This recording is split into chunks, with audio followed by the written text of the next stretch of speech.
In the previous video, I provided a brief intro to the Middle East and Saudi Arabia, as well as the recent changes in the country. After having some basic understanding about the country, I will share our actual experience starting from our arrival in Riyadh. If you are coming to Saudi Arabia, don't worry about getting riyals in your country. After you arrive, just exchange at the airport. The rates are pretty good, very similar to what is seen from xe.com. The rate between USD and SAR has been fixed since 1986. For mobile SIM card, you can get it at the airport too. There are multiple options and we have chosen STC prepaid. Your passport will be required for registration.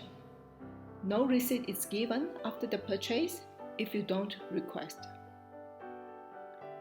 Before having a local bank account, you may need to withdraw from your home country's bank account. We have an account with the HSBC Bank in Australia. The SABB here in Saudi Arabia is equivalent to HSBC.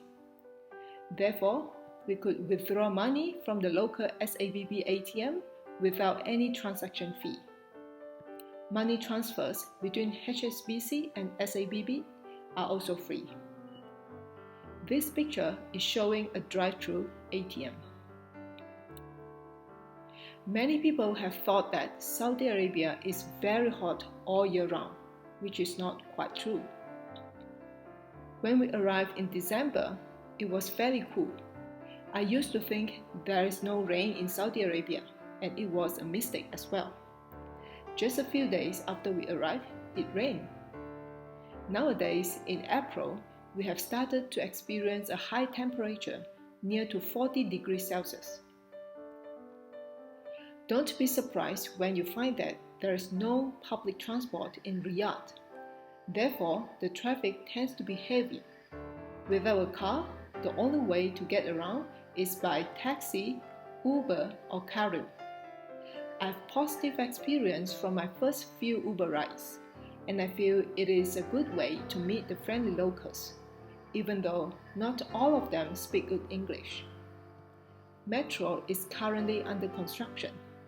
I look forward to the days that we can get around by metro.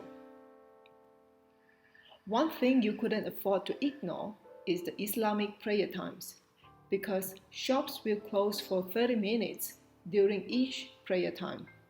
I usually check this before going out. The weekend here falls on Friday and Saturday. On Friday, most shops open at 4 p.m. Such a late opening is not applicable to big supermarkets. Learning the local Eastern Arabic numerals is not compulsory, but could be helpful. During our first 2 weeks in Riyadh, we stayed in hotels and inspected some compounds to look for a long-term accommodation. Most expats live in compounds which is enclosed and guarded with security. The environment comes with facilities such as pool, gym, and sports ground. It is usually restricted to the public and kind of separated from the outside world. There is no segregation between genders, and it is unlikely to see a woman in abaya. We inspected 3 places and decided to move into the third one. It is not a compound, but a decent building in the city center, or Laya. It is a partly furnished apartment, therefore, the swimming pool and gym are at the rooftop. While setting up our home, I've utilized online shopping to get most of the stuff. Among the listed websites, we have bought the most from noon.com and Jared.com.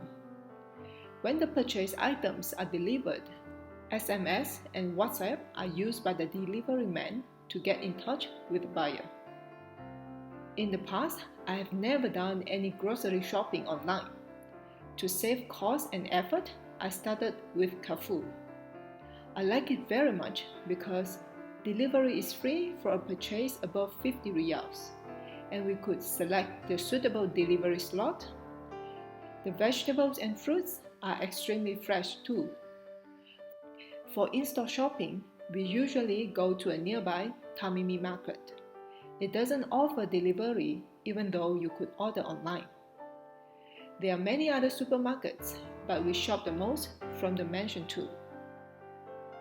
As soon as we arrived, I got to know that the tap water is not safe to drink.